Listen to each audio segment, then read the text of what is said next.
Hello दोस्तों, आज सभी का स्वागत है मेरे चैनल ब्रोस की पढ़ाई में। तो आज हम पढ़ने जा रहे हैं क्लास 6 एनसीईआरटी बुक बालराम कथा का पहला अध्याय, जिसका नाम है अवधपुरी में राम। तो चलिए शुरू करते हैं। और साथ ही मैं बताऊंगी आपको कि ये जो अध्याय है इसमें कौन कौन से प्रश्न होंगे जो एग्ज़ाम में आ सकते हैं, या फिर जो महत्वपूर्ण क्वेश्चंस है। और हम इस वीडियो में ट्राई करेंगे ज़्यादा हिंदी बोलने का, ताकि हमारा असली मायने में हिंदी हम पढ़ सकें। तो चलिए शुरू करते हैं। तो चलिए, यह कथा अवध की है और बहुत पुरानी है। अवध में सरयू नदी किनारे एक अति सुंदर नगर था, अयोध्या।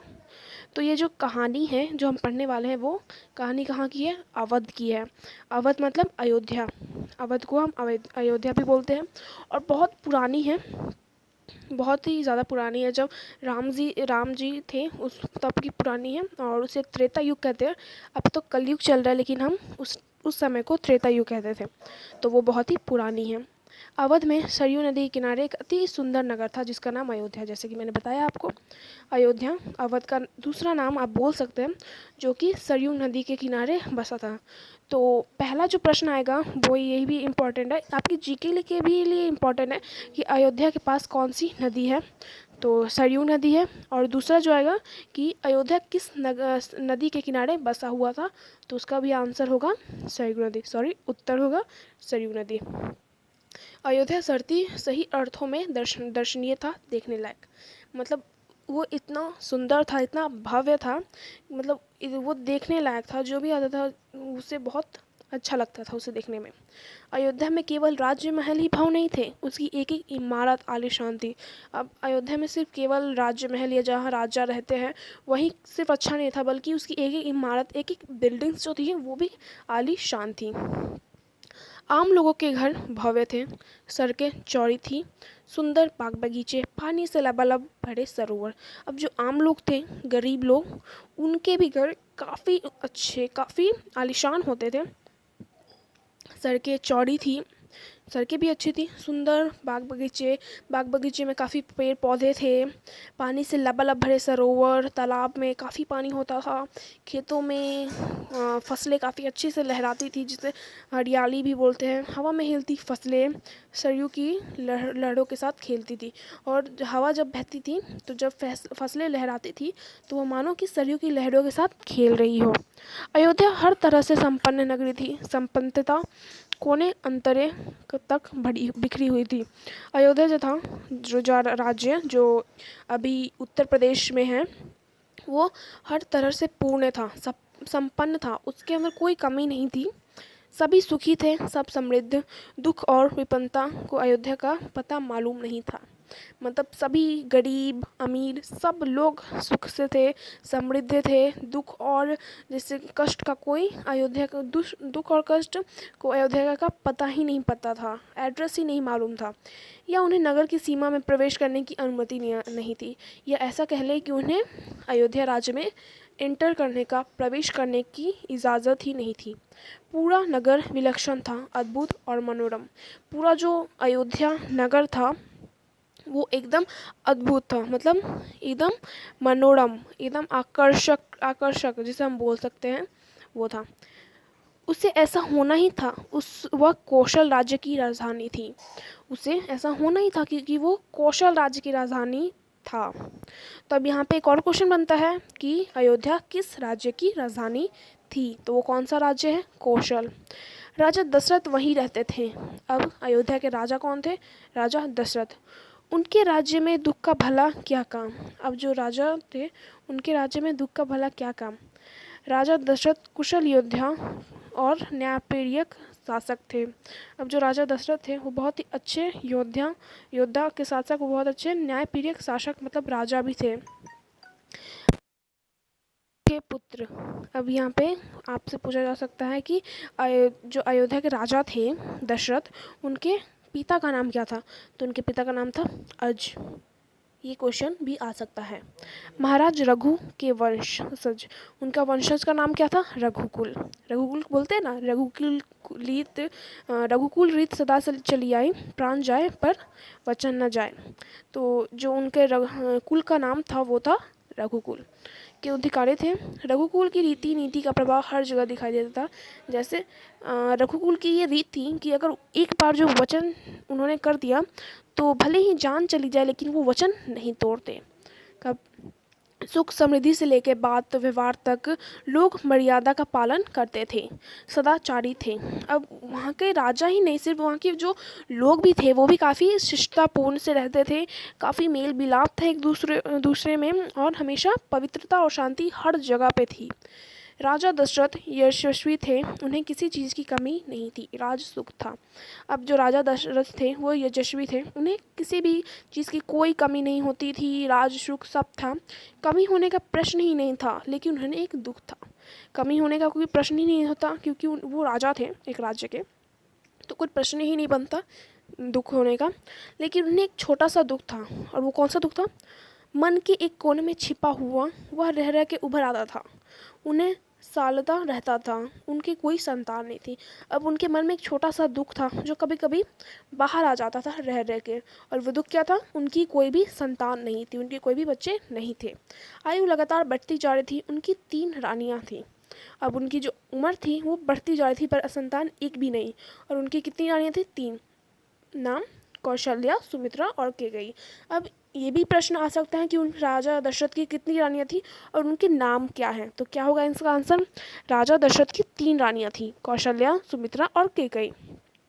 रानियों के मन में भी बस यही एक दुख था, अब संतान की कमी। क्या दुख था? संतान की कमी। अब उन लोगों को भी कोई दुख नहीं था जैसे पैसों का या फिर किसी चीज़ का, क्योंकि वो तो रानियां थी, लेकिन एक छोटा सा दुख था संतान ना होने का। जीवन सूना सूना लगता था। राजा दशरथ से रानियों की बातचीत प्राय इस विषय पर आकर रुक जाती थी। राजा दशरथ की चिंता बढ़ती जा रही थी। अब जो राजा रानियां से बात करते थे तो इस बात पे कभी कभी आके रुक जाते थे, और जो राजा दशरथ की चिंता थी वो काफ़ी बढ़ने लगती थी। तो यहाँ पे ये भी अब एक क्वेश्चन क्या बनता है कि राजा दशरथ और रानियों की क्या समस्या थी जो उन्हें परेशान कर रहा था? तो क्या थी? उनकी संतान ना होना। ठीक है, तो हमने एक पेज यहाँ पे पूर्ण कर लिया है, तो हम अब दूसरे पेज में बढ़ते हैं। मैं इस पूरे अध्याय को एक वीडियो में नहीं पढ़ाऊंगी क्योंकि बहुत बड़ा वीडियो हो जाएगा, तो मैं इसके 2 पार्ट्स बनाऊंगी, तो 2-2 पेज एक पार्ट में बनाऊंगी। तो ये दूसरा पेज है, तो मैं इसको पढ़ते हैं। बहुत सोच विचार कर महाराज दशरथ ने इस संबंध से वशिष्ठ मुनि से चर्चा की। बहुत सोचने के बाद महाराज दशरथ ने अपने कुल गुरु, कौन थे कुल गुरु? उनके वशिष्ठ मुनि से चर्चा की, उनके कुल गुरु थे। अब यहाँ पे क्या क्वेश्चन आएगा? उनके गुरु का नाम बताओ।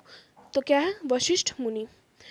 उन्हें पूरी विस्तार से बात बताई, रघुकुल के अगले उत्तराधिकारी के बारे में अपनी चिंता बताई। अब उन्हें चिंता क्या थी? अगर मैं नहीं रहा तो इस राज्य का अगला राजा, अगला उत्तराधिकारी कौन बनेगा? मुनि वशिष्ठ राजा दशरथ से की चिंता समझते थे, उन्हें दशरथ को यज्ञ करने की सलाह दी, पुत्रस्थित यज्ञ। अब मुनि वशिष्ठ जो थे उन्होंने उनकी समस्या सुनी, उनको समझने की कोशिश की, और साथ ही उसका उपाय भी बता दिया, सलाह भी दिया कि वो एक यज्ञ कराए, और यज्ञ का क्या नाम था? पुत्रोदिष्ट यज्ञ। महर्षि ने कहा, आप पुत्रेष्ठित यज्ञ करें। महाराज, आपकी इच्छा अवश्य पूरी होगी।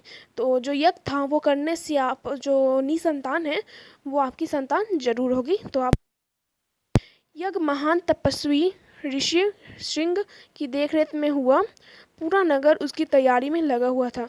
अब जो यज्ञ था वो कौन करवा रहा था? सलाह तो दिए थे मुनि वशिष्ठ ने, लेकिन करवा कौन रहा था? ऋषि श्रृंग की देखरेख में हुआ, पूरा नगर उसकी तैयारी में लगा। जबकि पूरा अयोध्या नगर जो था वो उसकी तैयारी में लगा, क्योंकि उन्हें भी तो चाहिए अपना होने वाला उत्तराधिकारी, तो उन्होंने भी अपने तैयारी में लगे। यज्ञशाला सरयू नदी के किनारे बनाई गई। अब यहाँ पे जो सरयू नदी के जो यज्ञ की तैयारियाँ हुई वो कहाँ पे हुई? सरयू नदी के किनारे। यहाँ पे एक और क्वेश्चन, यहाँ पे 3 क्वेश्चंस बनते हैं।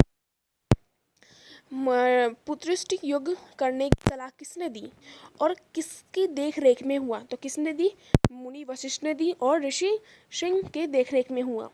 और यज्ञ किस स्थान पे हुआ? तो कहाँ पे हुआ? सरयू नदी के किनारे हुआ।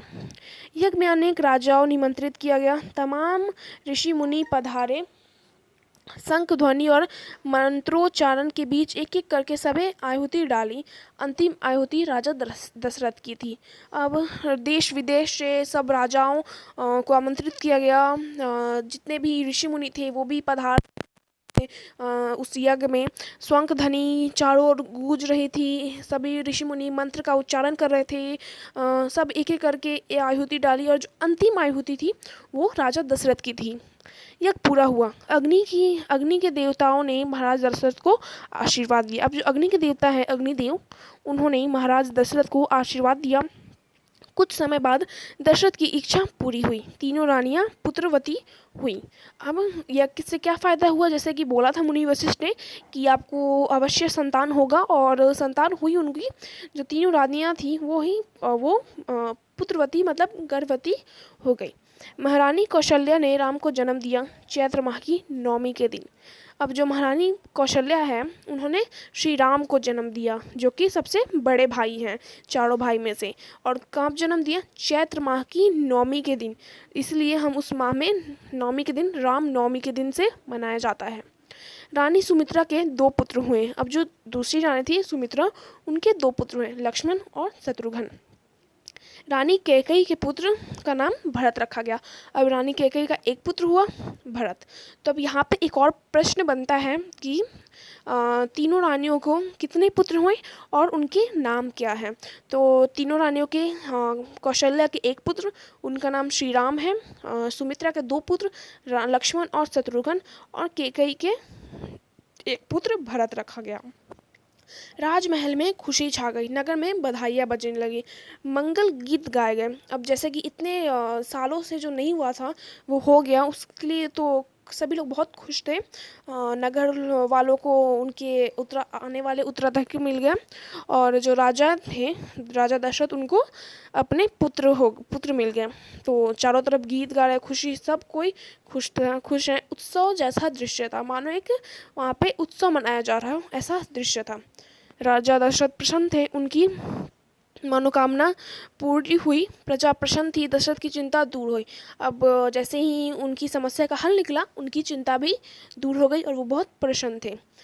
नगर में बड़ा समारोह आयोजित किया। अब जैसे कि बोल रहे थे उत्सव के जैसा दृश्य था, तो ऑब्वियसली नगर में समारोह आयोजित किया। सब लोग धूमधाम से आयोजन में दूर दूर से लोग आए। जो अयोध्या राज के नहीं थे वो भी आए। राजा दशरथ ने सबको पूरा सम्मान दिया, उन्हें कपड़ा, अनाज और धन देकर विदा किया। अब राजा दशरथ ने उनका बहुत आदर सम्मान से उनको आमंत्रित किया था, और वैसे ही उन्हें विदा किया। उन्हें काफ़ी उपहार दिए, अनाज, धन और कपड़े देके विदा किए। चारों राजकुमार धीरे धीरे बड़े हुए, बहुत सुंदर थे, सुदर्शन। साथ खेलने निकलते तो लोग उन्हें देखते रह जाते। अब जो 4 राजकुमार थे वो धीरे धीरे बड़े होने लगे, और चारों ही बहुत सुंदर थे, सुदर्शन जिसे कहते हैं। और जब वो साथ खेलने के लिए निकलते तो लोग उन्हें देखते ही रह जाते, आंखें उनसे हटती ही नहीं थी। चारों भाइयों में आपस में बहुत प्रेम था, और जो नगर वालों की आंखें थी उन पे से हटती ही नहीं थी, और चारों भाई में मानो कि एक अपार प्रेम था। वे अपने बड़े भाई राम की आज्ञा मानते थे। खेल कूद में लक्ष्मण प्राय राम के साथ रहते थे। भरत और शत्रुघ्न की एक अलग जोड़ी रहती थी। अब चारों भाई में बड़ा कौन था? राम। तो राम की हमेशा बात मानी जाती थी, आज्ञा का पालन करते थे, और खेल कूद जब भी होता था तो राम और लक्ष्मण हमेशा साथ रहते थे। और भरत शत्रुघ्न की एक अलग जोड़ी थी। और बड़े होने लगे, पर राजकुमार शिक्षा दीक्षा के लिए भेजा गया। जब राजकुमार और बड़े होने लगे तब उन्हें शिक्षा के लिए भेजा गया। कुशल और अपनी विद्या में दक्ष गुरुजनों से ज्ञान अर्जित किया, शास्त्रों का अध्ययन किया, शस्त्र विद्या सीखी। चारों राजकुमार गुरुशाक बुद्धि थे। अब वो धीरे धीरे जितनी भी विद्याएं थी, जितने भी शास्त्रों का अध्ययन था, उन्होंने अपना सारा एकत्रित किया, सारा विद्या जल्दी से सीखी, और जल्द ही सभी विद्याओं में वो पारंगत हो गए, मतलब माहिर हो गए। राम इसमें सर्व प्रिय थे, उनमें कई गुण थे, और जो राम थे वो सबसे तेज थे, सबसे बुद्धिमान थे, और उनमें काफ़ी गुण थे। विवेक, शालीनता और न्यायप्रियता राजा दशरथ को राम सबसे अधिक प्रिय थे। और उनमें कई गुण थे, जैसे विवेक, शालीनता और न्यायप्रियता, मतलब उन्हें न्याय करना ज़्यादा अच्छा लगता था, हमेशा शांत स्वभाव के थे। राजा दशरथ को राम से बहुत अधिक प्रेम था तीनों पुत्रों में, ज्येष्ठ पुत्र होने के कारण और इन मानवीय गुणों के कारण भी। और जैसे कि वो बड़े बेटे थे तो उनके कारण भी उन्हें ज़्यादा प्रेम था, और इन गुणों की वजह से भी ज़्यादा प्रेम था। तो दोस्तों, ये था हमारा वीडियो का पहला पार्ट, और दूसरा पार्ट भी जल्दी बनाऊंगी मैं। तो क्या इस क्वेश्चंस जो भी हो आप उसको याद कर लीजिएगा या फिर उसकी प्रैक्टिस कर लीजिएगी। और धन्यवाद देखने के लिए वीडियो। और अगर आप इस चैनल में नए हैं तो प्लीज़ सब्सक्राइब और लाइक ज़रूर कर दीजिएगा। And thank you for watching.